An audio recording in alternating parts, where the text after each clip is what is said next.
Crystal chandeliers dripped from the ceiling of the Vanderbilt ballroom like frozen tears, casting a diamond-sharp glare over New York's elite. The air smelled of expensive perfume, old money, and deception. Serena tightened her grip on the silver champagne tray, her knuckles white against the metal. She navigated the sea of tuxedos and silk gowns, trying to make herself invisible. Tonight was the engagement of the century. But for her, it was just another shift. $15 an hour, that was the price of her dignity tonight. Just enough to keep the landlord from throwing her onto the street.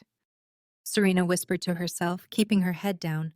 Focus, Serena. 2 more hours. Just survive 2 more hours. Fate, however, had a cruel sense of humor. As she turned near the grand staircase, a piercing, familiar laugh cut through the orchestral music.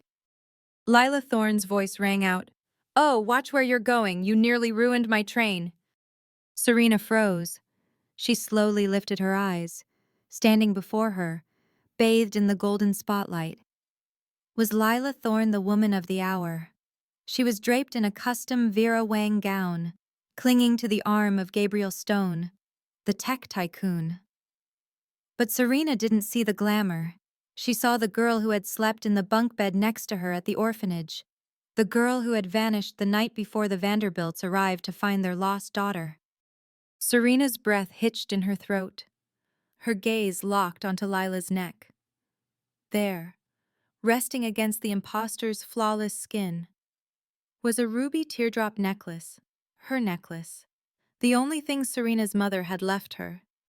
Lila's perfect smile faltered for a split second. Her eyes widened in genuine terror as she recognized the waitress, but the fear instantly morphed into a look of cold, venomous calculation.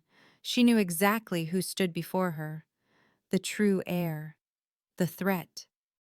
Lila immediately clutched her chest and shrank into Gabriel's side, her voice trembling with a practiced fragility. "Gabriel, that woman, the way she's looking at me. It's terrifying." Gabriel Stone shifted his stance, his tall frame blocking the light, casting a long shadow over Serena. He looked down at the waitress. He had expected an apology, but instead, he saw eyes burning with a mixture of shock and intense fury. Gabriel stepped forward, his voice deep and commanding. "Is there a problem here? You are disturbing my fiancé." Serena swallowed the scream building in her throat. She knew the rules of this world. The rich speak, the poor listen. Serena lowered her gaze, her voice tight but steady. "My apologies, sir. I was just admiring the lady's necklace. It looks incredibly familiar." Lila dug her nails into Gabriel's expensive suit jacket. She couldn't let Serena speak another word. If Serena mentioned the orphanage, the house of cards would fall. Lila turned frantically to the floor manager who was rushing over, her voice rising to a shriek. "Manager, get her out of here. I saw her peering into guests' handbags earlier. She's dangerous." The accusation hit the room like a gunshot. The music seemed to stop. The floor manager, a red-faced man terrified of offending the Vanderbilts, immediately seized Serena's arm with a bruising grip. The manager hissed, dragging her toward the kitchen doors. "Move, you're done here." Serena struggled, trying to wrench her arm free. "Let go of me, I didn't steal anything, she's lying." Lila didn't stop there.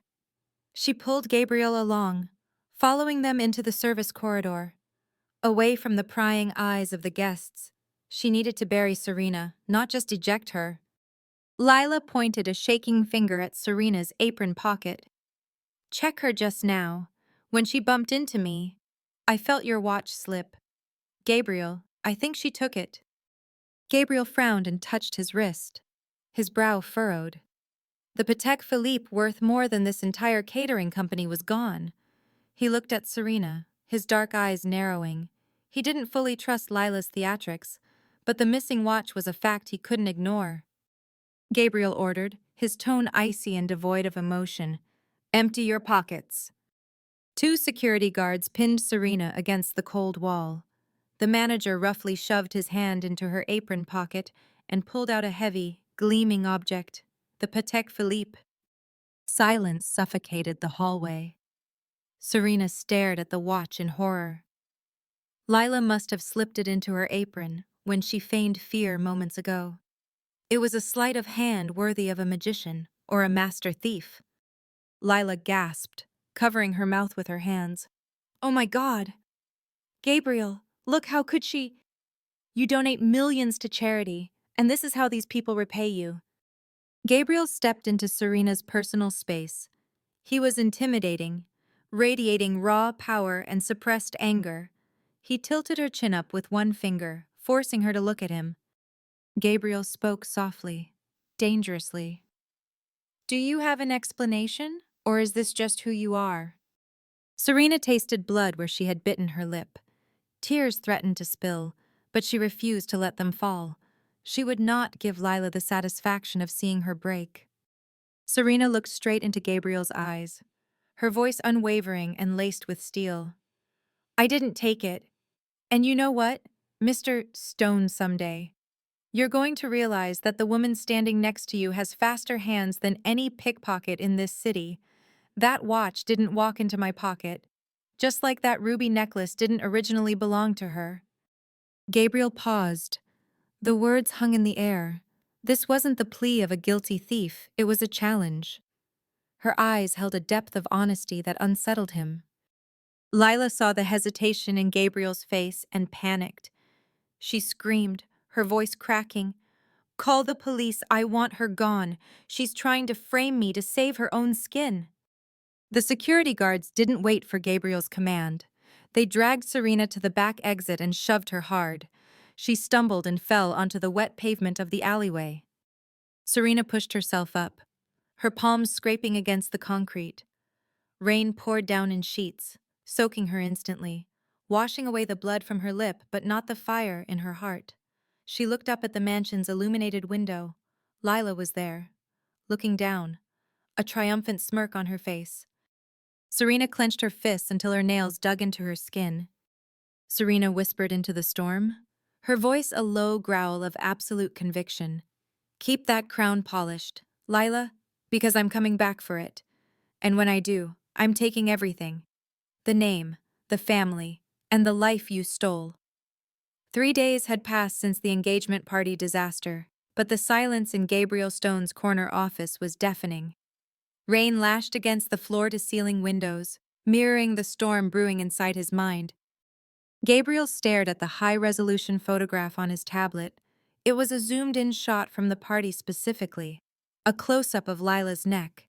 He had sent the image to a private antique appraiser that morning. The reply blinking on his screen was short and disturbing. "This ruby setting is distinctive. It's not a Vanderbilt heirloom. It matches a custom design reported missing from a private collection in 1998, the same year the Vanderbilt child was kidnapped." Gabriel muttered, rubbing his temples. She said it was a gift from her grandmother. Why lie about a necklace? A knock on the door broke his concentration. It wasn't his assistant. The door creaked open, revealing a figure in a gray janitor's uniform, pushing a cleaning cart. A cap was pulled low over her face. Serena kept her head down, her heart hammering against her ribs like a trapped bird. She had used her last few dollars to bribe the night shift supervisor for this job. It was reckless. But she had to get close to Gabriel. He was the only chink in Lila's armor. Serena moved to the trash bin, keeping her voice low and altered. "Just emptying the bins, sir." Gabriel didn't look up initially, but as she reached for the paper shredder, the sleeve of her uniform pulled back. He saw a bruise on her wrist, shaped like a finger mark, the exact spot where his security guard had grabbed the waitress 3 nights ago. Gabriel spun his chair around, his eyes narrowing. "Stop." Serena froze. She slowly straightened up, removing the cap. Her hair cascaded down, framing a face that was pale but fierce. She didn't run. She was done running. Gabriel stood up, walking around his desk. "You have a lot of nerve coming here. Are you trying to steal from the company safe now?" Serena met his gaze, her eyes burning with an intensity that unsettled him. I came to give you something Lila forgot to mention. Serena reached into her pocket. Gabriel tensed, ready to call security, but she only pulled out a crumpled, old photograph. She slammed it onto his mahogany desk. It was a grainy photo of two young girls in a dormitory. One was clearly Lila. The other was Serena, and around Serena's neck was the ruby necklace. Serena whispered, her voice trembling with suppressed rage. Ask her about the orphanage. Gabriel, ask her about room 302. And ask her why she has a scar on her left knee. Oh, wait. She doesn't. I do. Because that's where I fell when we tried to escape together. She stole my story. She stole my mother's necklace. And she's using you to keep them. Gabriel looked at the photo, then at Serena. The resemblance was undeniable, but the accusation was insane. It implied a deception so deep it was sociopathic. Gabriel looked up, his voice quieter now. If you are lying to me, I will destroy you. Serena stepped closer, leaving the photo on the desk. Check the necklace. Gabriel, look for the inscription on the back of the setting. It says, My Little Star.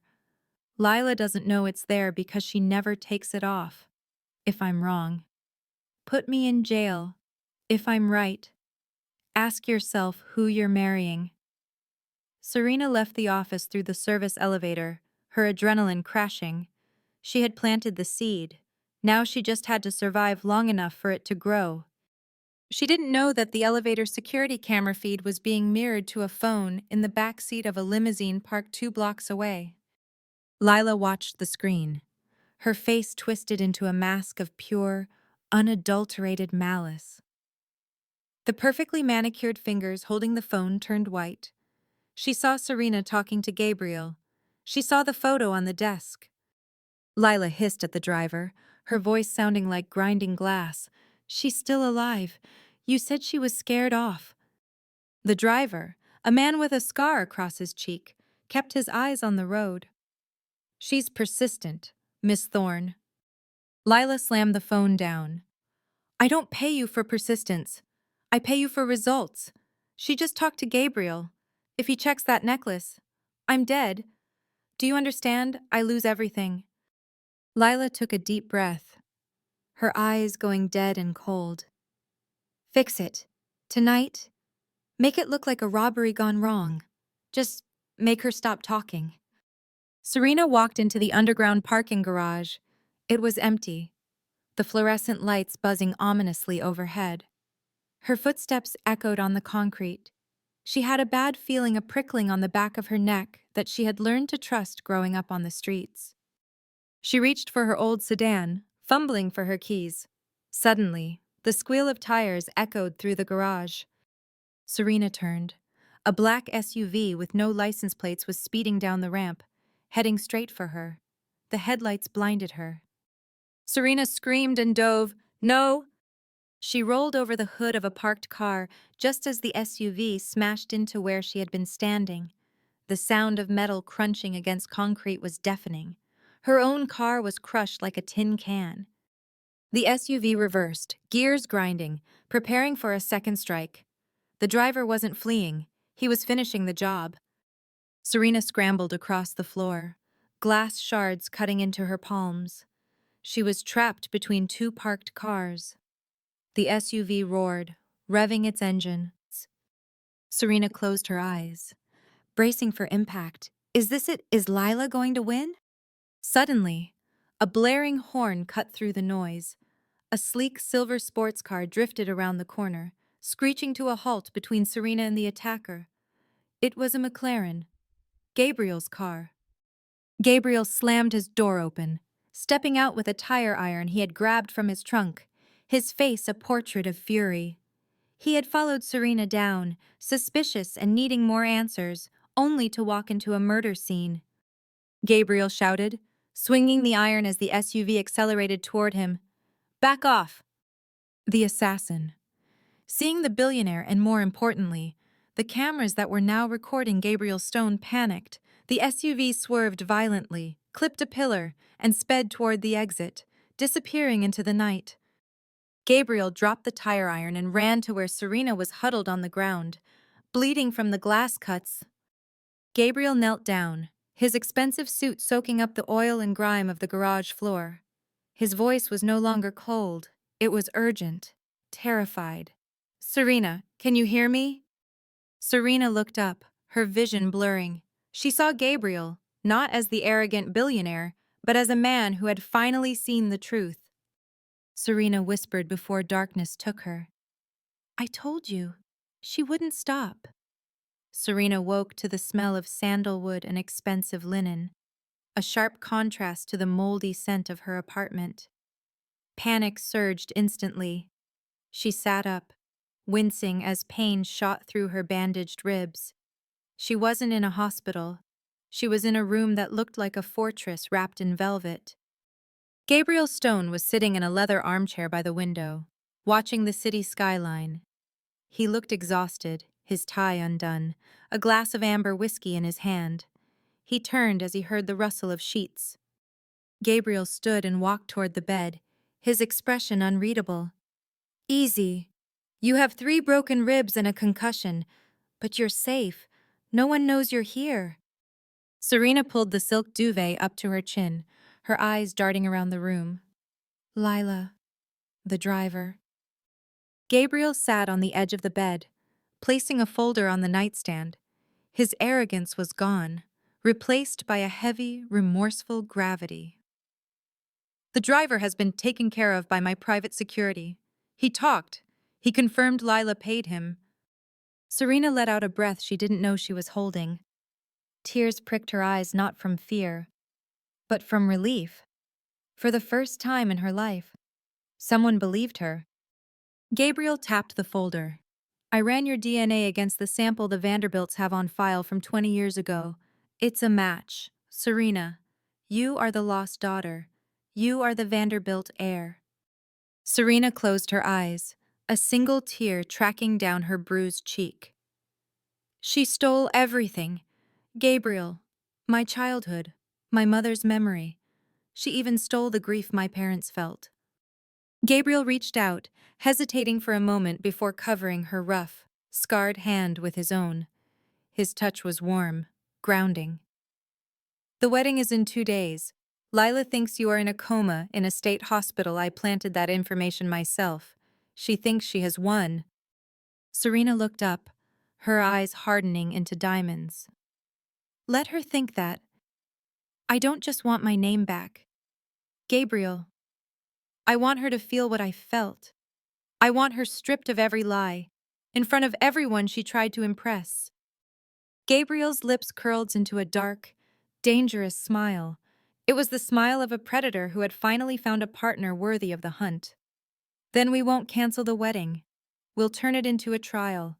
Rest now. Serena, on Saturday, you're not going to be a waitress. You're going to be a queen, coming home." The organ music swelled, filling the vaulted ceiling of St. Patrick's Cathedral with a triumphant, holy sound.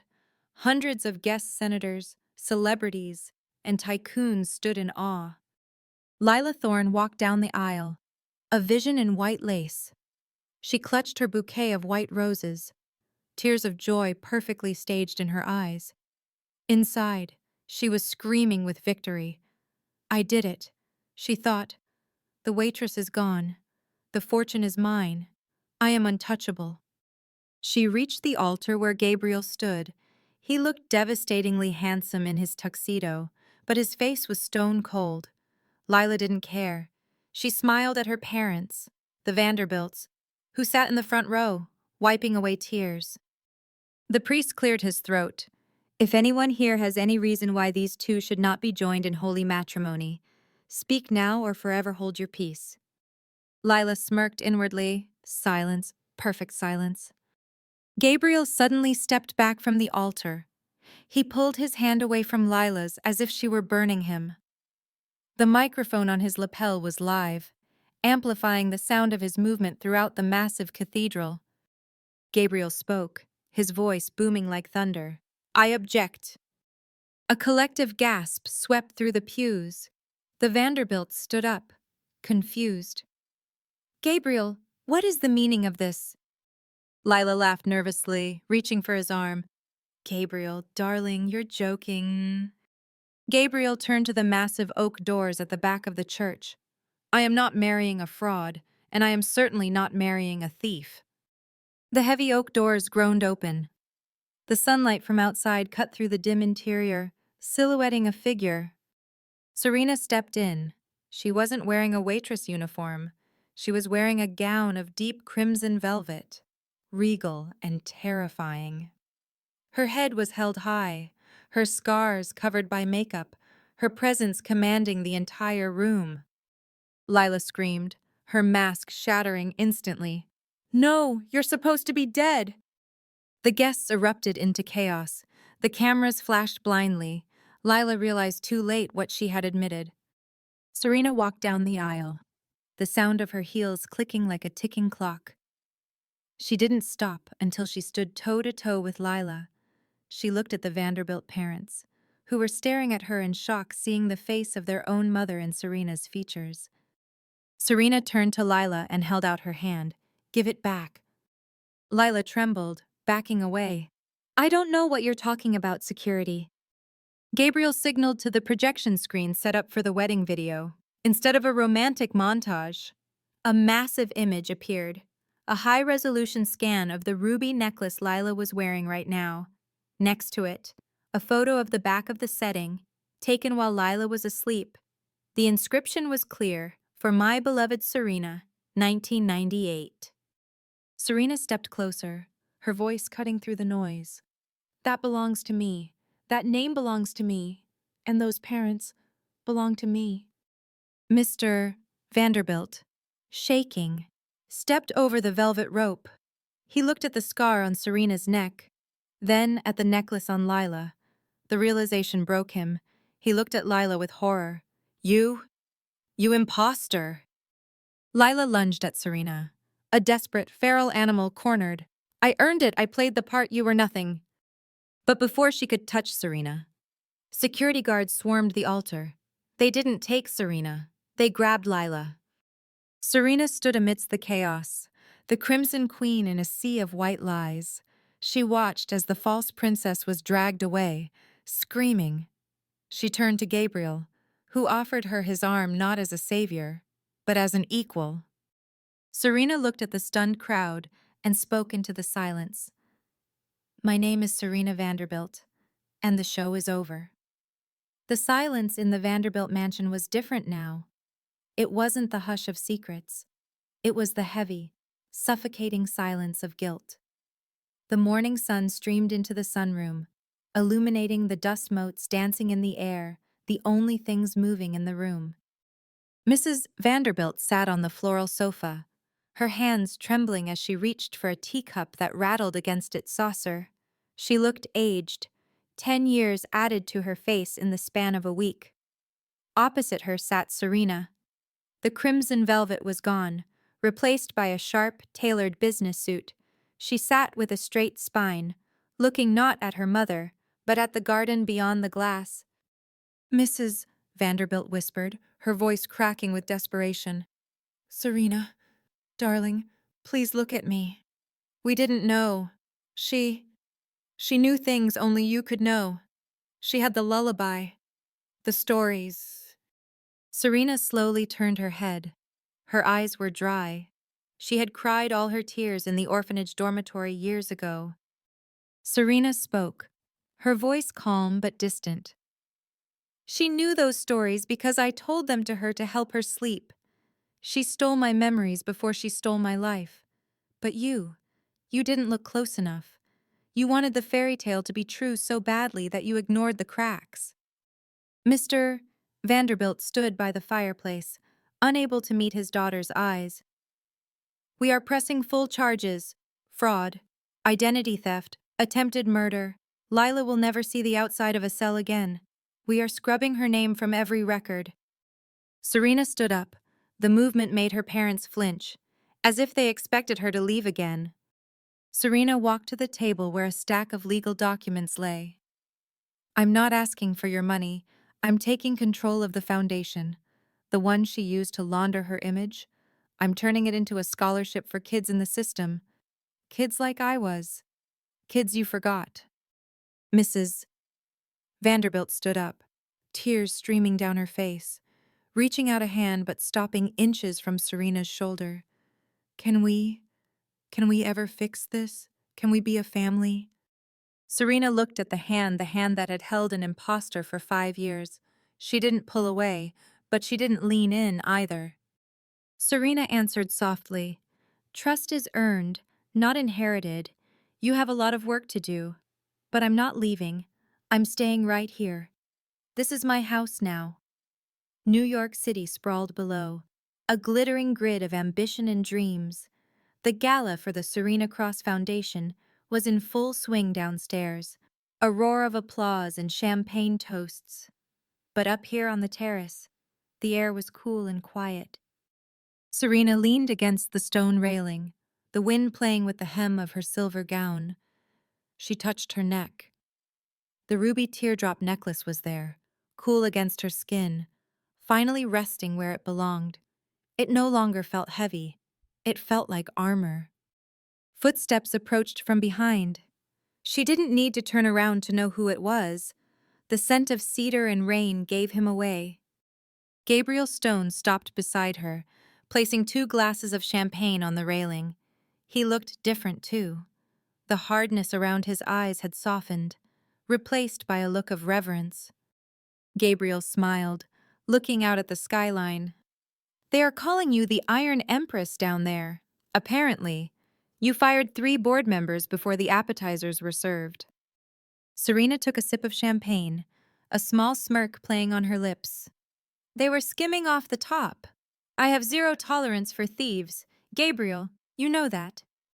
Gabriel turned to face her, his expression growing serious. He reached into his pocket. This time. There was no press, no audience, no arranged marriage contract, just a small velvet box. Gabriel spoke, his voice low and sincere. The first time we stood at an altar, it was a lie. A business deal wrapped in a fraud. I don't want a deal. Serena, I want the partner who saved my life in a parking garage. I want the woman who walked through fire to get the truth. He opened the box. Inside wasn't a massive, gaudy diamond like the one he had given Lila. It was a unique ring, a band of interwoven gold and platinum, set with a rare, raw diamond, unpolished, unbreakable, and real. Gabriel asked, looking straight into her eyes. Marry me, for real this time. No scripts, just us. Serena looked at the ring, then up at Gabriel. She thought about the waitress who counted tips to pay rent. She thought about the girl who was framed. And she thought about the woman standing here now powerful, vindicated, and loved. Serena smiled, a genuine, radiant smile that reached her eyes. She extended her hand.